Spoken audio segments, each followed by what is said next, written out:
Hi, everyone. Welcome to today's presentation on Streetlight Municipalization. My name is Maren Schmidt, and I'm with HR Green. Just a few housekeeping items for you. Dave, if you could go to the next slide. Our webinar will take about 45 minutes today, and we'll leave time for questions at the end. Please use the Q&A button in the center of your screen to submit your questions. We will be watching for your questions, so please feel free to enter those at any time. This webinar is being recorded, and your microphone is muted and will remain so for the duration of the webinar. And now I'd like to turn it over to Paul. Thank you, Maren. So first, let me introduce my panel, our panel. We've got on the legal end, Brandon Dittman representing Kissinger and Fellman. Brandon and K&F have really been instrumental in leading the discussions and negotiations at the PUC level, representing most, if not all, of the municipalities that are looking towards municipalization. Specifically, over the years, they've represented Golden, Aurora, Ira, Centennial, and Boulder. So they're really the the leading legal firm in all things relating to municipalization. And we've got Dave Zelenok. Dave, formerly Public Works Director, both in Colorado Springs and Centennial. But most importantly for this webinar, Dave and HR Green have really been leaders in Colorado for smart city and smart infrastructure projects. And this ties in, as Dave will relate to you, towards municipalization. And then myself, I'm Director of Intelligent Infrastructure for RealTermEnergy. RealTerm has been one of the leading municipal integrators in North America. Done over 300 projects, about 60 or 70 of which have been municipalization projects. And we look forward to this session. We hope you find it fruitful and educational. And let's go to the next slide. So to get started, I know some of the folks that have signed up for the webinar, some of the folks we're working with, and some have been involved with municipalization. But for those of you who are new, when we're talking about municipalization, really what we're talking about are your rights to take ownership of this very strategic asset, the streetlights, which up until now have been operated by your utility, be it Xcel or other utilities in Colorado. So, the drivers here are supreme reduction in costs. When you move towards municipalization, and Brandon will cover this in his talk, you're going under a new tariff, and that represents about a 90% reduction in your costs related to streetlights. But this is really a strategic asset, and Dave will go over that when he talks about all the add-ons and smart city services that you can overlay in your streetlight network. Dave, if you go back. Oh, I'm sorry. Sure. So significant savings, being the masters of your destiny with regard to other smart city services, revenue sources and opportunities. Dave will touch on this as well. We talk about 5G and small cell densification, and then improvement of your service levels. And this is no criticism of Xcel or any of the other utilities, but the fact remains, when municipalities take ownership of your streetlight infrastructure, typically you're providing a higher level of service than you're getting from your utility. And then lastly, safety. And I'll talk about this in my section. The way that we or you can go about your streetlight upgrade. Typically, if you do it the right way, integrating photometrics and proper design, you're providing more optimal and safer lighting. Okay, next slide. So a lot has happened since we We did our last webinar about a year ago. Brandon will talk about the legal advancements, the recent rate case with the PUC. Dave will touch on all the developments that are going on in the smart city realm and network integration. And then I'll talk about the roadmap now. Now that several cities have undergone municipalization and several more that we're working with that are far down the path, we've got a pretty well-developed roadmap that we'd like to describe to you on what are the steps that are necessary to take towards municipalization. Next slide. Dave? And Paul, thank you so much for the fine introduction and for the kickoff there. As Paul mentioned, one of the really eye-catching reasons for doing this, we'll talk more about this as we get into the presentation, but just to kind of plant a few seeds here. Think about the number of streetlights you have in your agency, in your municipality. A good rule of thumb is for every roughly 1,000 streetlights, and it depends a lot on which of your power providers you're working with. And many cities may not have actually more than one power providers, but a good rule of thumb is per 1,000 lights, your annual cost is about $250,000. And what's easy to forget is that number very often, again, depends on the power company, very often does not include knockdowns. So if you have a drunk driver runs over a street light and you catch the insurance company, you can often bill them or not, but power providers will usually ask you to put it back up and repair it, replace it, and pay for it. Corrosion replacements, area lighting, signals, LED upgrades, new installations. Most often, the $250,000 per 1,000 streetlights per year does not include many of those additional kind of hidden costs. And as Paul already kind of pointed out, that this is also not just about cost, but it's about increasing your control, whether it's over aesthetics, maintenance, if you have an energy or sustainability or carbon neutrality goal you're trying to reach. Keep in mind that the high pressure sodium, the HPS lights, go back to the 1930s of all things. So there's a lot of opportunities for innovating, bringing in new technologies, upgrading your system, and we'll talk about repurposing your infrastructure. One of the key elements, though, I'd like to just point out is that now that we're looking forward to, as Paul mentioned, the densification. I don't like that word, but it's a word that's being used in the 5G and telecom industry. They are densifying the transmitters out there. Going to 5G is what that's really all about. But as they densify, there's a potential to convert your streetlights from a must-pay cost to a potential long-term revenue source. And so really, we're talking about raising some cash cows over the long term. And then there's some other broader issues, as I mentioned, smart city initiatives, small cells, 5G, telecom upgrades, all these things are imminent. And so the bottom line really is that a good rule of thumb per 1,000 lights, you can cut your costs half-ish. We're thinking 55, maybe approaching 60%. Again, depends on your current provider and your current agreement, but there's significant opportunity for savings, and as Paul pointed out, for increasing control over this. So without further ado, I'd like to again reintroduce Brandon Dittman. He's with the firm Kissinger & Feldman, and as Paul pointed out, there really is not, in my opinion, there's not a better firm of legal advisors out there who know this forwards, backwards, and upside down. So without further ado, the one, the only man, myth, and legend, Brandon Dittman. Take it away, Brandon. Thank you, Dave. Your introduction was way too kind. So for those of you on the call who don't know the history of streetlight municipalization and the legal side of it, I thought it'd be a good idea to give a pretty broad overview of that to start, and then getting into some of the more recent advancements.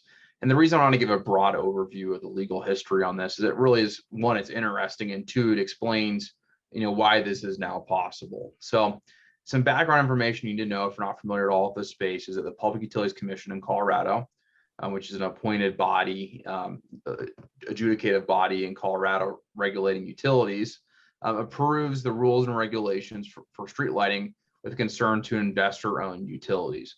And so in Colorado, we have two investor-owned utilities. We have Xcel Energy, who's the one that most of you probably take service from.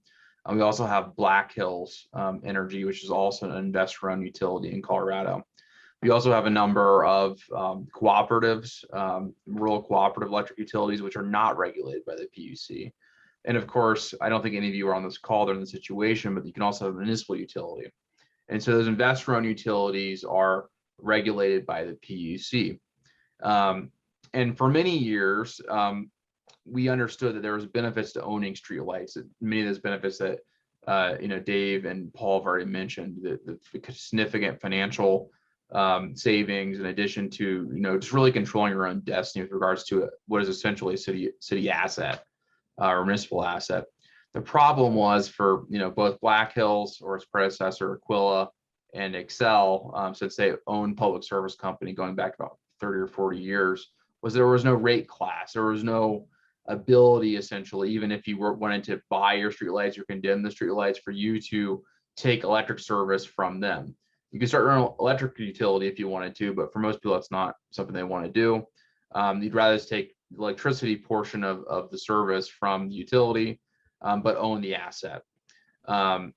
What's really interesting is that, under Excel's predecessor public service company, Denver had, bought and sold its streetlights several times, but at least under the Excel owned version of public service, there was really no way to do this.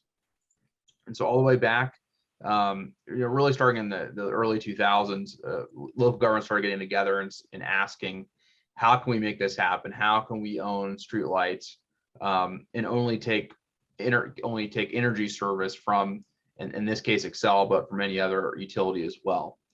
And so what happened was a coalition of local governments, really led by the city of Aurora, represented by Kissinger and Fellman, argued for the first energy-only rate class in a proceeding that I have listed there, in a PUC proceeding.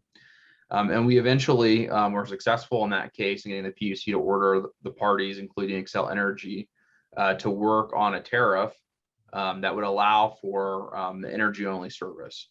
And so what that means is that you own the asset, you only pay for the energy, not all the capital costs that are embedded in a typical street lighting rate. And so the result of that is what's known as the ESL tariff. If you take service from Excel currently, you're under an SL tariff, which is a fully embedded cost of street lighting. And that includes not just the energy, but also the capital costs for maintaining that asset. So if you look at those tariffs, the SL rate is about $30-ish for 400 watt light bulb, 400 watt street light.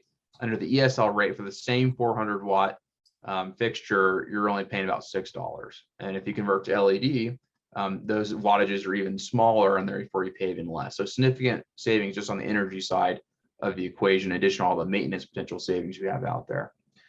The problem, it was a great victory, of course. This really kicked off cities, realistically looking at acquiring their systems. The city of Golden was instrumental in kind of starting us off on this path. But there was problems with the energy only tariff and the rules and regulations that are associated with that. And that's just not because anyone did anything wrong, but because we hadn't practically done this right, and so we were all learning as we go. And the PUC expected this, we would need to update the tariff as we learned more going into this process. And what ended up being the big problem with the tariff was it was very ambiguous as to the method of electrical separation, which means the method of basically taking your street light that you now own and electrically separating it from the Excel distribution system. And so what we ended up doing, or what Excel was interpreting at the time, was that it would require a very costly method of pull box separation, where essentially they create an entirely new pull box, and their estimation close to the transformer, which costs around $1,200 per street light to separate that street light from their system. They also require the immediate takedown of street lights attached to distribution poles, which essentially you would buy the asset, be forced to take it down and throw it away and put up new ones, which for many people, if you had lots of distribution attached street lights, which is kind of shown in that picture on the right hand side of the slide, made it economically infeasible. And so a coalition of local governments again coalesced to bring these arguments to the PUC that this was the tariff was ambiguous, that Excel's interpretation of the tariff requiring the pull box and requiring the takedown was unjust and unreasonable. And so that case started off in 2020, but was litigated mostly through 2021. And we had, two principal arguments in the coalition that I represented before the PUC. the pole box method of separation, which is really that kind of bottom slide type of pole box, the bottom picture in the slide, was unreasonable and necessary because it was $1,200, and you can do it much easier through a different method of separation. We're inserting a fuse in the handhole of the street light, which is that top picture. So that was our first argument, that was unnecessary, unreasonable, and was really just costly and just not necessary. And second, this requirement that Excel read into the tariff that we require to take down distribution attached streetlights, like that picture on the right, was not in the tariff and also unjust and unreasonable. As to be expected, I guess, Excel fought extremely hard against both our participation in this case on really esoteric legal grounds, and also the merits of our arguments that it was their system and they have the right to basically do as they wish with it, as any utility would argue, wanting to exert maximum control over their system. Luckily, though, cooler heads prevailed in the end, and we were able to reach a settlement actually on the day of hearing, which I think is the only time in my 10-year legal career that we've reached a settlement on the day of hearing. But that was done in this case. And on the next slide, I can kind of walk you through what that settlement says. And so, as I mentioned, the Coalition of Local Governments, the City of Boulder, and the Public Utilities Commission reached a settlement on the street lighting issues that were in the rate case. And the settlement terms are basically this, which are really a great victory in the ability to municipalize the system. And so the first thing is that we can do the initial separation of the street light from the bulk electric system through a simple fuse, preferably in the handhold of the street light, which is a great cost savings of $50 versus about $1,200 per street light. Within 15 years of acquisition, however, all streetlights must be eventually separated by a pole box. And that 15-year period is critical because it allows what I call more intelligent design of the street lighting system, where in the natural course of maintaining and upgrading your street lighting system, you can choose essentially when to separate those facilities through a pole box.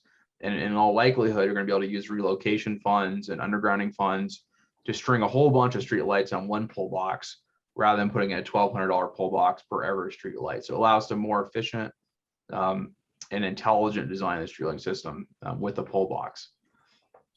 Next, that all new street lights served under this ESL tariff will be separated by a pole box, and that includes replacement street lights. And the idea was there is that if you're going to de-energize a circuit, it's much cheaper it's much cheaper at that point in time to rearrange the conductor that's lighting those street lights in a way that allow for a single pole box to light a string of lights.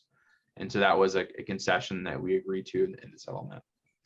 Finally, there's no longer do you have to immediately take down streetlights that are attached to distribution poles. Instead, there's a schedule, a presumptively reasonable schedule that's placed out in the tariff based on the number of streetlights. And so on my next slide, Dave, if you will, shows what that is.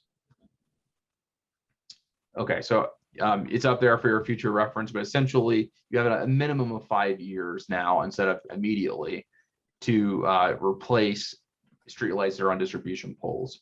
To take those down, put up new ones, or maybe through an LED upgrade, you determine that you don't need as many streetlights. You can take down the streetlights within that 5-year period, and within that period, Excel is responsible for maintaining them through a new tariff that was put in place for maintenance. Depending on your jurisdiction size, you may go up to 15 years. Really, the 15-year category is really what we call the Denver category, and you can kind of place yourself, within that category more or less based on the size of your system and the size of your municipality. So significant benefit versus the immediate takedown. Next slide, Dave. So now that we have this new framework in place, it makes it much more, really economically feasible for municipalization. Now that we've toned down some of the really extensive separation requirements, there is a process that has been worked out more or less with the several communities that have moved forward on municipalization, including Golden and Greenwood Village, who are fully finished at this point on their acquisition projects.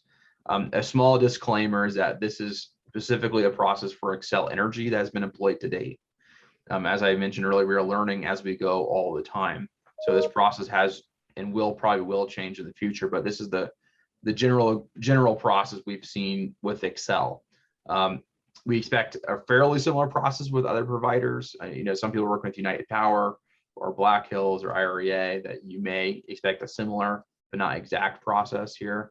But this is just the one that we've worked out with Excel to date. And also, I'm not going to get into it. It's entirely, could take it a full hour on its own. You can also potentially condemn your streetlights, and that's an entirely different methodology. This is for a voluntary sale with Excel Energies. That is really the framework I'm giving you. And so what it starts is with really a notice to acquire, that you send this notice, or it can be really short, it could be almost an email, to Excel in this case, that you would like to acquire your streetlights. And the terms of this may be governed by your franchise agreement. So I would encourage you to review your franchise agreement, particularly the condemnation and acquisition sections of that franchise agreement. But the process gets kicked off through the notice of intent. Next, because this is a sale of utility assets that may have confidential information attached to the valuation of those assets, that you will almost certainly be required to file a non-disclosure agreement with the utility that limits certain pieces of the purchase and sale negotiations from being released to the public. The next step we see is a separation study, which is basically the plan for how the system will eventually be separated once it is acquired. We then have a letter of intent, which is simply that it's the yes or no go forward on the purchase and sale. Then we have the actual purchase and sale agreement, which is really the meat and bones of the acquisition, that lays out the price, the time frame, all the details that are associated with the acquisition. If this is an Excel sale or a Black Hill sale and it's a voluntary sale, this will require PUC approval. So the Public Utilities Commission will have to enter a docket basically approving the sale of the assets. And to date, the two that have gone through, Golden and Greenwood Village, this was done, pretty relatively easily at the Public Utilities Commission. Finally, once your purchase and sale has been approved by the PUC, there may be various other operational agreements, I call them, for the municipally owned system, to really transition you from partial Excel ownership or partial Excel maintenance to a fully owned municipal system. So there's gonna be agreements with Excel, and there'll also be maintenance agreements depending on how you do this with your new provider of maintenance services if you hire an electrical contractor to do this work for you. And so there'll be various agreements that you'll need from a legal perspective to essentially run the new system post acquisition. And so that's a very a broad roadmap of the legal steps necessary to effectuate a municipalization. But again, with the caveat, this is mostly for an Excel acquisition via voluntary sale. And so that's all I have on my piece, but I think Paul's going to take it off next. Thank you, Brandon. So piggybacking on the legal roadmap, I'm now going to lay out for you the sort of general roadmap. And this is based on the experience that we've had most recently with Boulder and Thornton, and as Brand mentioned, now Golden and Greenwood Village. So, there are several other municipalities that are looking at this, and through this experience, we've defined now these basic steps that you'll need to move through as you go towards municipalization. Starting with a feasibility study, and I'll go into greater detail in the subsequent slides on each one of these steps. The utility negotiations, which Brandon has covered very well. Then, obviously you'll have to make a decision on that. So voter approval, whether that's your council or a referendum, whatever decision-making process you follow within your municipality. Then you actually start moving towards the upgrade project, which begins with an investment grade audit, and then finally implementation. Next slide, please, Dave. So these are the basic elements of the feasibility study, and this is where you start. This is where any municipality that's wants to evaluate, hey, what does this look like? What sort of resources are necessary? what do the costs look like, and what do the savings look like. You'll want to undertake a feasibility study. So it begins with your inventory, your streetlight inventory, having discussions on smart city integration, which Dave will cover in his talk, and then a complete economic analysis. Next, please. So when we look at the inventory, essentially we're looking at your bills. We want to understand, how much you're paying right now for your streetlights with Excel or whoever your provider might be. And then we'll want to take a look at your inventory, specifically what fixture types. Predominantly, most of the inventory today in Colorado as elsewhere is high pressure sodium. You may have some mercury vapor, some older fixtures. We want to look at the quantities, obviously, and we want to look at the various wattages. And then we'll take a representative sample physically with a field audit. Next, please. I won't talk too much about this, as this is Dave's area, but you want to have these conversations and these discussions on the front end when you're looking to take over your infrastructure, because really one of the primary drivers is for your city or town to be able to control these future services that are going to be overlaid and integrated into your streetlight infrastructure. So we want to take a look at this on the front end and plan for integration and plan for rollout of these various services. Next. And then last, but probably most importantly for all of you, is the economic analysis. So, how much is this going to cost you?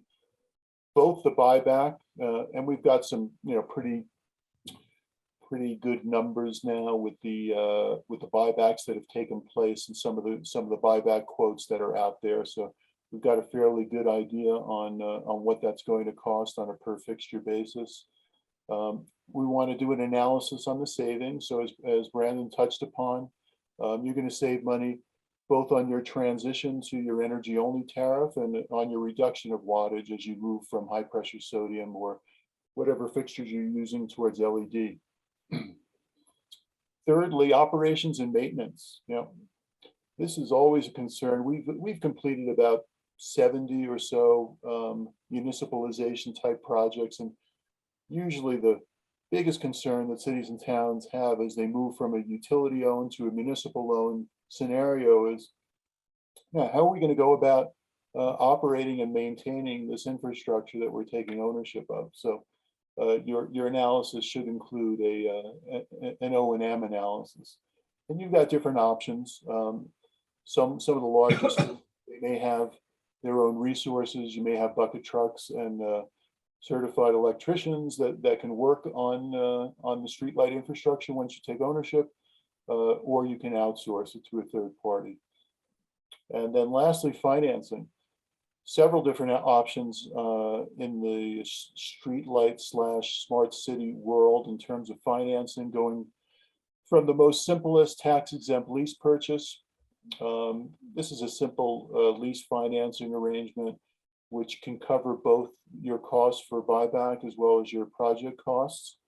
It's very easy and fast to implement. Interest rates have been very competitive. Like all interest rates today, they're climbing upward. And it's a very easy project to get financing for, because this is a non-metered service. So, unlike other energy conservation measures like HVAC, which have a lot more moving parts and variables, streetlights, once you know how many hours your streetlights are on and what your reduction in kilowatt hours is, it's very easy to give an accurate estimation on what your savings looks like. And then there are more sophisticated financing options. An energy performance contract, which will encapsulate O&M costs. There are P3 public-private partnership options out there, and we've actually created a sort of a hybrid new financing vehicle called Smart Infrastructure as a Service. Next slide, please.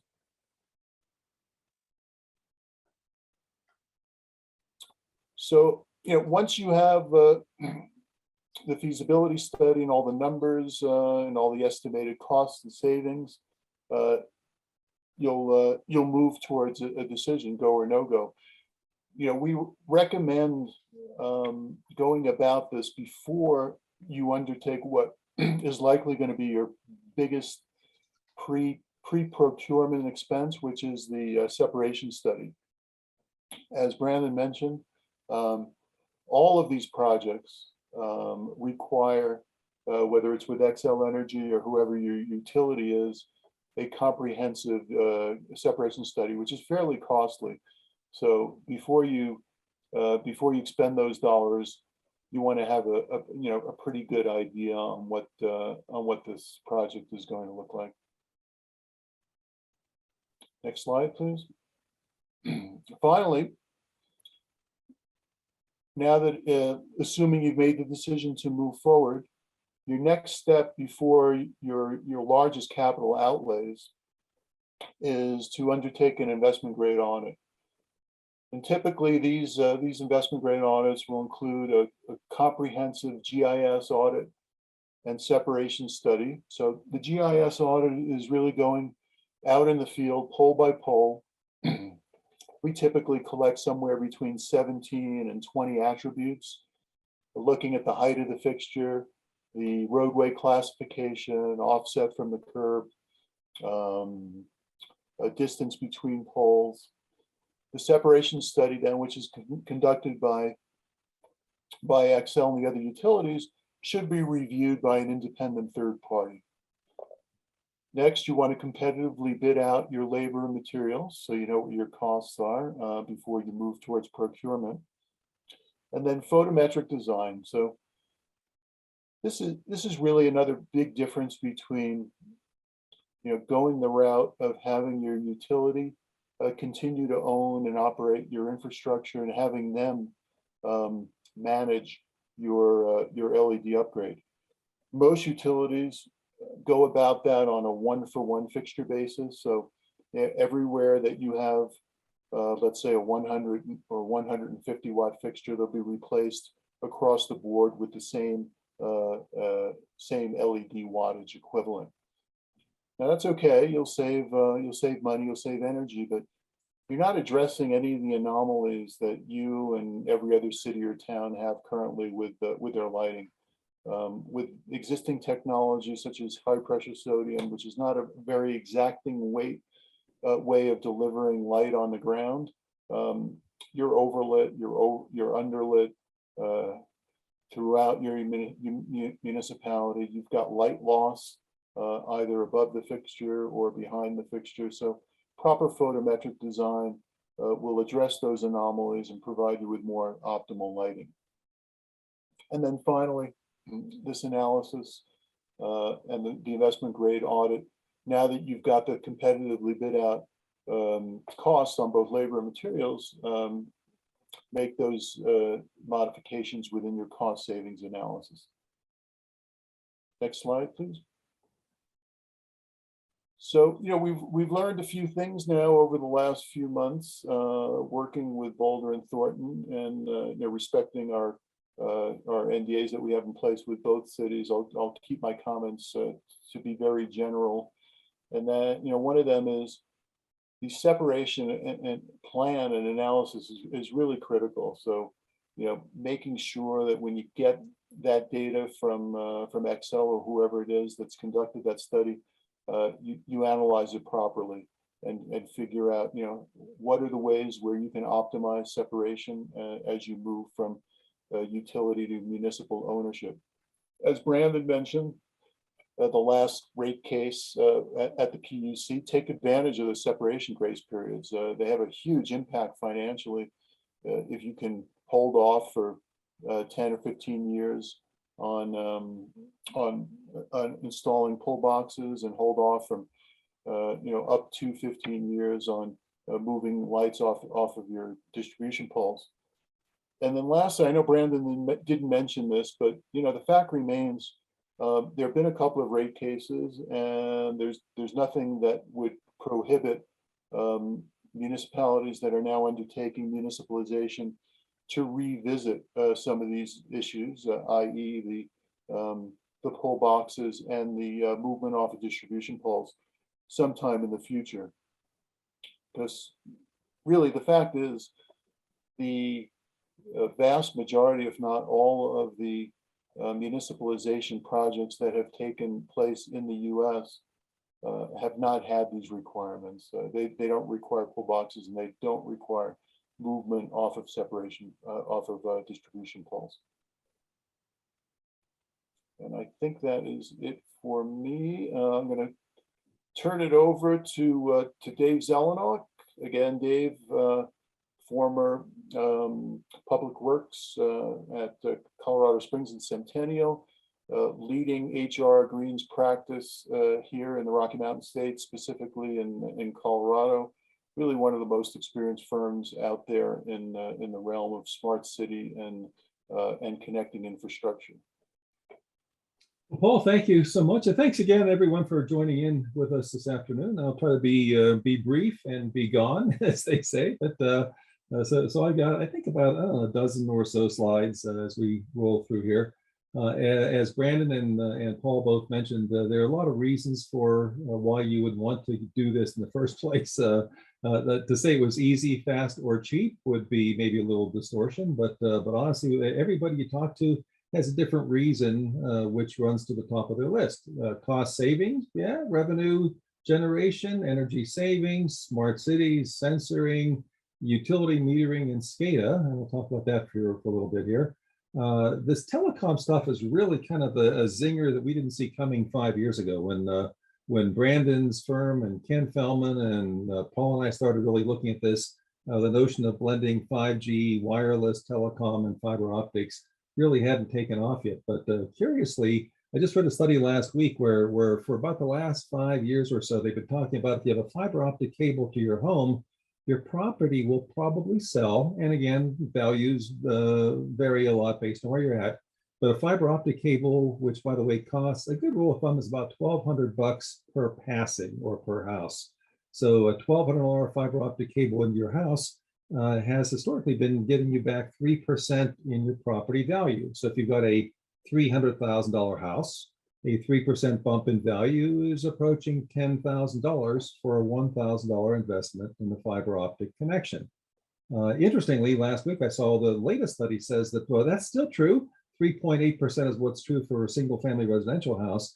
But if you have a fiber optic cable going into your apartment, the amount of rent you can charge for having a gigabit apartment or 1,000 megabit per second connection through fiber optic cable into your apartment, on average, nationally now, you'll get 8% increase, not in value of the sale price of the apartment, but value in rent. So depends on how you ask the question, but the bottom line is that $1,000 passing may get you up to 8% increase in rent, just because millennials are more likely to rent a gigabit apartment, given the day and age of telecommuting. Anyway, Paul touched on aesthetics and streetscapes. New developments is a thought we hadn't had before, where we've done some work, for example, out in the Aurora area, and there's a new development not far from DIA, where they're looking at building in not just the fiber infrastructure, but fiber and street lighting and wireless infrastructure, for example, from the ground up. And so if you have a new development, I would say number one thing you want to do is stop the bleeding. I guess that's called triage.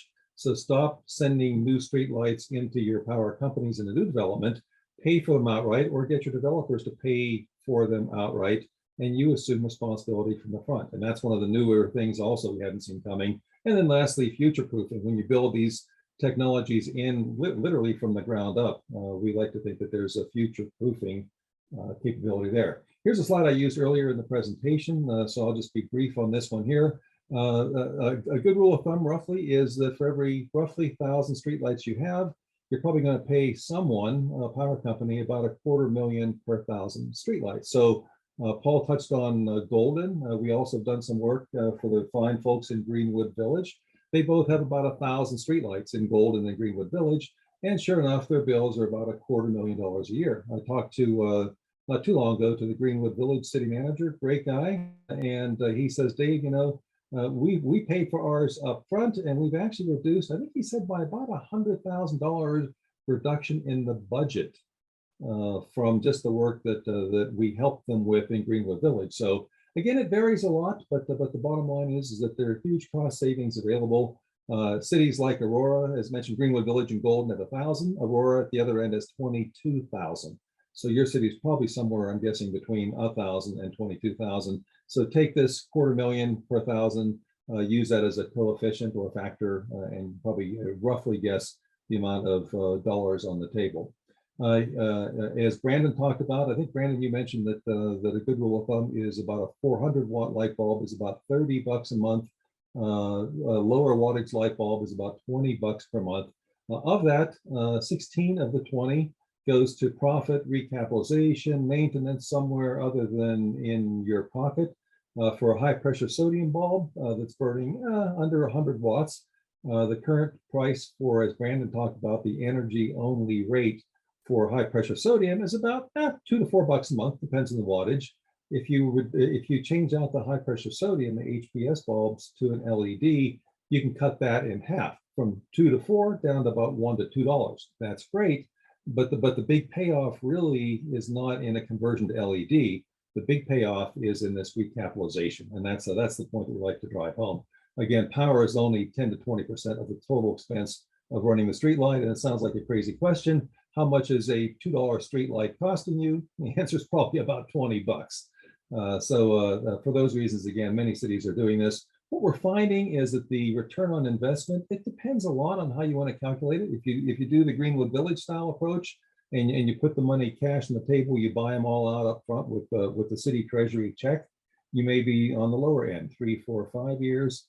If you do the easy payment plan, and Paul touched briefly on street lighting and other technologies as a service, that can really skew in a positive way and get you a whole different kinds of numbers. Bottom line, though, is that LED conversions we've seen may take 20 plus years, but this municipalization may become somewhere in the 3 to 6 year range. And then one final thought, just keep in mind that if you are municipalizing your street light infrastructure, that the conduit, and amazingly, some cities are not getting the conduit, if there is conduit available, from the power companies. They're just getting the mast. And the power companies in California, power companies will not relinquish the conduit that connects the conductors and that connects the streetlights underground, because the conduit can be more valuable than the streetlights. And I'll talk about that here in just a moment. I was talking to a colleague up in Summit County recently who said that they put a pause on that. In Centennial, we were able to put conduit in by boring under a lot of the Centennial area streets. They're sandy, clay, soft soils.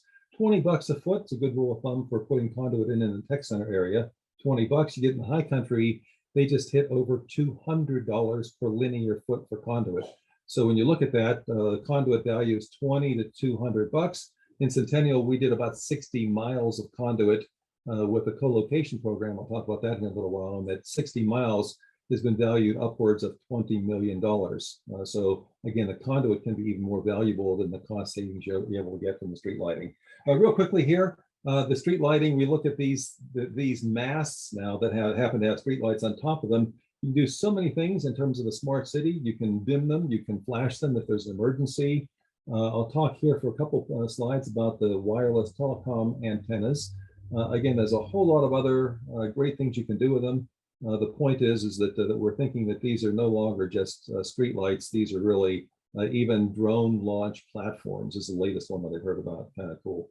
Oh, by the way, as Brandon mentioned, all these cool things you can do with your street lights, they're prohibited if you don't own them. So there's another reason why I would like to recommend that you look at that. Talking, as Paul mentioned, about kind of a pathway to smart cities is good. We like to think more broadly now. The newest term in the parlance or the lexicon is moving from smart cities into intelligent communities. Embraces counties and other agencies beyond cities, but really looking at intelligence versus just smartness. And I won't get into that. That's an hour discussion there. But again, the streetlight infrastructure is ideal for interconnecting all these great things. And the bottom line is that we like to think that the applications, the things that you do with them are the enablers, but really it's the telecommunications, which is where we think is the real serious value and real opportunity if you blend a telecom strategy with streetlight municipalization. And by the way, if you own a utility, keep in mind that you can run fiber to your utility meter and you can read the meter and even possibly bill the agency, bill the project or the initiative through the utility side, because you can now read meters on the same fiber optic cable that runs to the street light. It goes to utility meter and gives grandma her HBO. So there's a lot of things that are being interconnected in that regard. Here's a picture I took up in Vale Village. This is actually not far from, if you know where the covered bridge is up in Vale.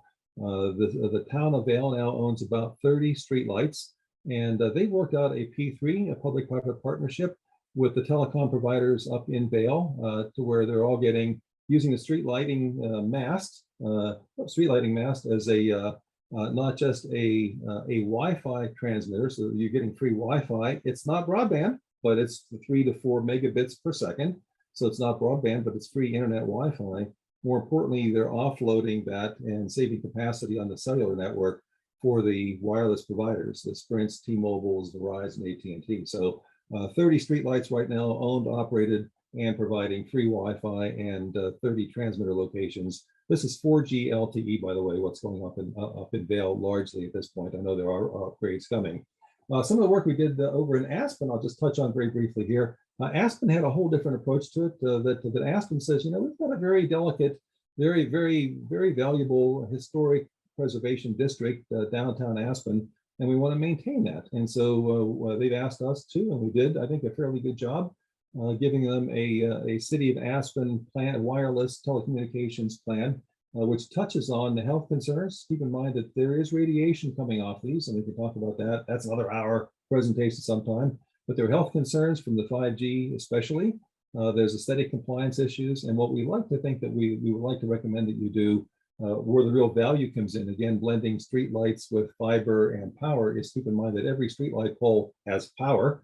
If you can work out the conduit as a pathway for the fiber optic cable, you now have a fiber optic cable, a street light mast, and power, and that is enormously valuable for what the telecoms call plug and play location. And so Aspen says, look, let's think forward, let's lean forward into this thing. And if 5G is inevitable, you can't say no.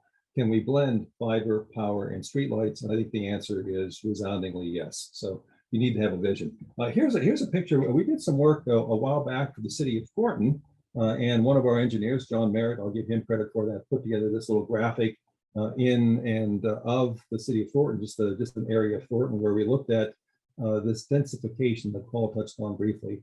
Bottom line is that there are three layers. Think of it like a layer cake, 3 layers of 5G coming your way, and the bottom line with that is that when you look at the density of the millimeter wave, that's the highest throughput, the millimeter wave 5G.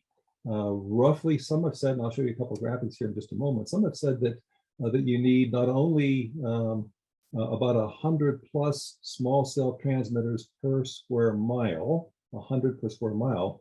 That's roughly twice the number of small cells as you have streetlights, which is kind of crazy, but pause that thought for a second. And then to enable that, you may need to have 1 or 2 street cuts per tower, per mast. So per square mile, there's a lot of cutting that's going to be going on, a lot of money just from the permits going on. And Brandon will remind me, I'm sure, that the max, what's called the safe harbor rate that the FCC has announced, is that if you have a street light mast and you want to rent that for a 5G, 4G transmitter, this is not the plug and play. This is just a standalone. There's the mast. You can use our mast and street light and work out a deal. $270 per tower per year is what the FCC says you can ask. So if you got 100 of those going on per square mile, there's potential revenue generation of $27,000 per square mile. Again, assuming the millimeter wave deployment of 5G. So here's where the millimeter wave deployment of 5G kind of comes into play. Again, there's kind of 3 waves of 5G coming your way. T-Mobile uses the lowest frequency, so they get the greatest separation distance between their transmitters of the 3 options. And a good rule of thumb now is per square mile of city, and there's a city, actually this is in New England. I think someone used these, the guys who did this, I was impressed with, used a city they said in Connecticut. 7 current 4G towers per square mile is a good rule of thumb. And the first wave of 5G will take that density from 7 per square mile to about 27. And that's the low band, as it's being called, T-Mobile style system. The mid-band, AT&T is using a lot of that. Well, that takes you from 7 transmitters per square mile to 56. But here's the eye opener for me. The millimeter wave, which is the gigabit service, that's the one that we were thinking 5 years ago. When someone said 5 years ago, hey, we're going to 5G, great, that's a gigabit per second, 1,000 megabits versus 10, 20, 30 you're getting right now. Sign me up for gigabit speed 5G. Well, to do that, according to this analysis, takes it from 7 to 109 per square mile. And again, Brandon's number is 270 for a non-plug and play location. You can kick that up significantly, as Aspen's looking to do, if you blend power, fiber, and streetlight masts. So the point is here is that can you repurpose the streetlight infrastructure? I would think yes. Do you own the pipes in the ground? You probably do. If you're a city, a county, a public agency, you probably have the ability to control some of the aesthetics there. We think you can insert fiber optic cable through streetlight conduits. Keep in mind, though, there's a lot of direct burial conductors that are not in conduits, but it is important to understand the interrelationships, as Brandon talked about. There's a lot in play here. Do not attempt this alone. You need to have an advisor, is my strongest advice to you. Go get a Brandon, go get a Paul, get somebody to help you through this. And arguably, one of the reasons is these rules are changing daily, quickly. So just to wrap things up here, walking through, Paul, you want to talk about how we can help and where we can take this next? Yeah, thanks, Dave. So as I mentioned before, really the first step is getting your arms around the economics of this. So doing a proper feasibility study, which I outlined before. You want to do that in parallel to the legal path, which Brandon outlined very well for you, so you can move forward with both of those simultaneously. And as Dave mentioned, don't do this in a vacuum. Consider all of the potential benefits with regard to smart city applications and network applications. Next, Dave. So it's just sort of a summary slide. Why contemplate municipalization? We talked about revenue streams. We talked about controlling your assets, safety, saving energy, saving money, improving service levels. There's a reason why hundreds, if not thousands, of municipalities across the U.S. have executed their rights in various states to municipalize. And here's our contact information for anybody who's interested in taking a deeper dive into the subject. And then lastly, come visit us and join us at CML later this month. Both HR Green and RealTermEnergy will be in adjoining booths 33 and number 34, and we'll have drinks and food at a hospitality suite on Tuesday the 21st. Just come by the booth and we'll give you all the information. So we've left some time for Q&A. So please, any questions that you have, put it in the chat, and then Maren will let us know what those questions are. Yeah. I have one question, actually a couple of questions here. So the question is, to confirm, Excel and the local agency come to agreement on the scope of works for a separation study, and then Excel performs the study? Yeah, yes, that's correct. So one of the requirements of the tariff is that the system be electrically separated, right? And so in order to accomplish that, a study is needed to show basically the engineering side of it. How will that electrical separation occur? And so that's accomplished through a study, which is performed by a contractor selected by Excel on an Excel system, because it's their system, right? You don't own any of the wires at this point in time, so that they get to determine, in accordance with the tariff, how that system will be separated. Now, when the actual work to be done on separating the system is accomplished, the city will have its own contractors for its side of the system, and Excel will have its own contractors for its side of the system. So there'll be city contractors involved for the actual work, but the study itself is done by Excel.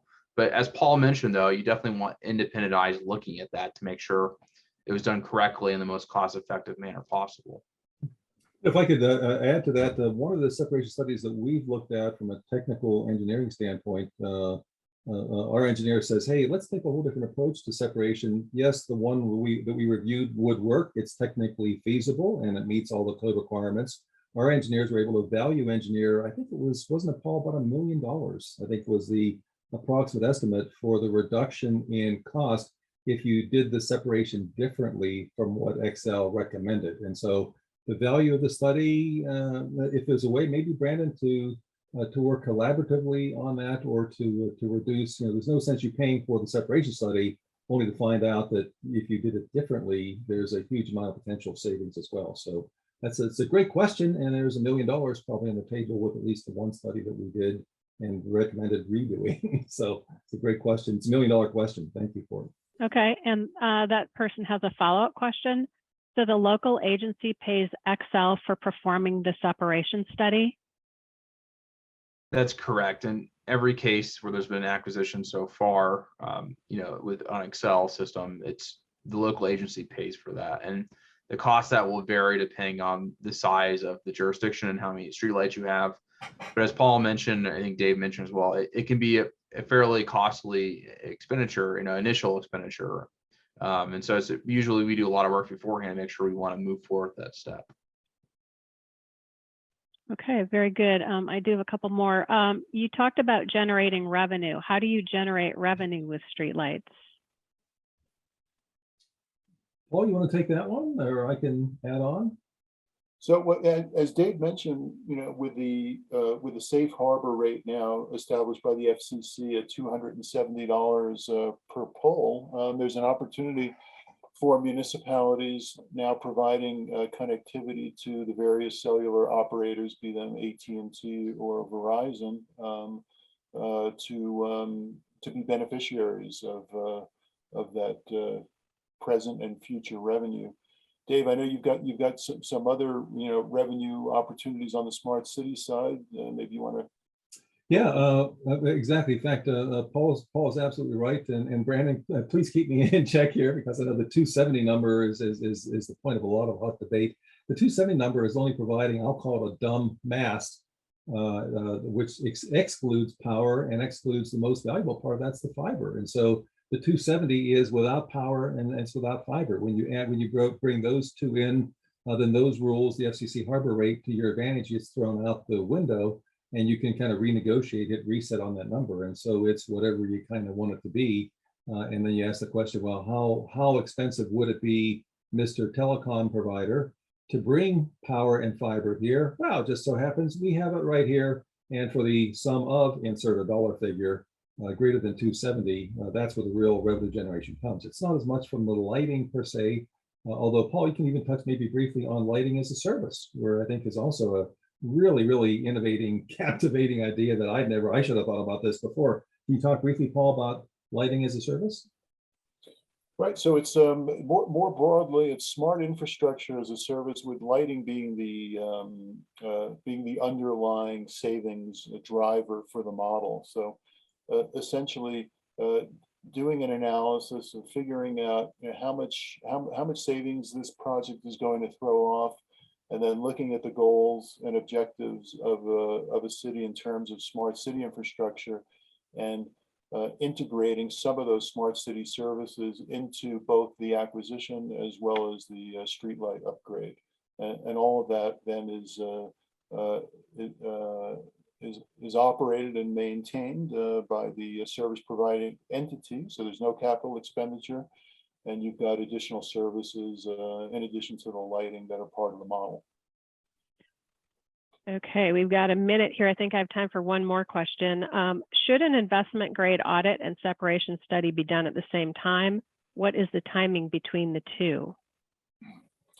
So the investment grade audit is really all of the analysis and pre-procurement work done on the street lighting side, and that needs to be done in parallel to the separation study. Or actually, I would hold off on the investment grade audit until you had the final numbers on the separation study, because you want to know what the separation costs are going to be before you move towards procurement.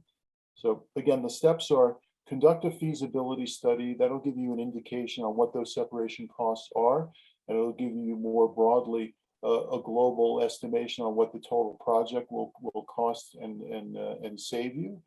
Once you have that, then go through go no go decision on the municipal side. Some cities opt to do that once they have the separation study. Some may opt to do that before the separation study is done. There are pros and cons to both. It's really a decision for you. At what point do you want to spend the larger dollars on that separation study? It's really the biggest cost item before you move towards procurement. Oh, Paul, if I could just piggyback quickly, speaking of cost on the initiatives, one question that we get asked an awful lot is, there's so much ARPA money floating around, and now IJA, the Infrastructure Investment Jobs Act, or IJA as one of the ways I've heard it pronounced. Is it possible to use ARPA or IJA money to help with the initiative? The short answer is you probably can't use it directly, but if it's part of a broadband initiative, I just did a webinar with the head of the Colorado Broadband Office, and she was saying that she's got about 4.5 billion in Colorado IJA dollars, 4.5 billion. And I asked her live, I says, gosh, it's 4.5 million people in Colorado. Are you telling me you divide 4.5 billion by 4.5 million, you got roughly $1,000 per Coloradan? And she says, I never thought of it that way, Dave, but yeah, there's about $1,000 per Coloradan. If you do a broadband master plan, fiber is a part of it. I would submit, although it hasn't been done yet, yes, you could probably connect the dots and make a case for using, in part at least, the millions that you may be needing to do this initiative, get the feds to pay for a big chunk of it. And again, that's a chapter yet to be written. But Paul, to your point about costs and studies, you need not to bear the burden alone. You've got great people who can do it as a service. You got federal government in there to help, and you got people like Brandon to light the way as you move in that direction. So I'll shut up at that point, but thank you again very much. Okay, very good. We are a little bit over, so we had a few questions we didn't get to. Please feel free to reach out to Dave or Paul or Brandon with any questions. And thank you so much for attending our webinar today. Thank you, everyone. Thank you.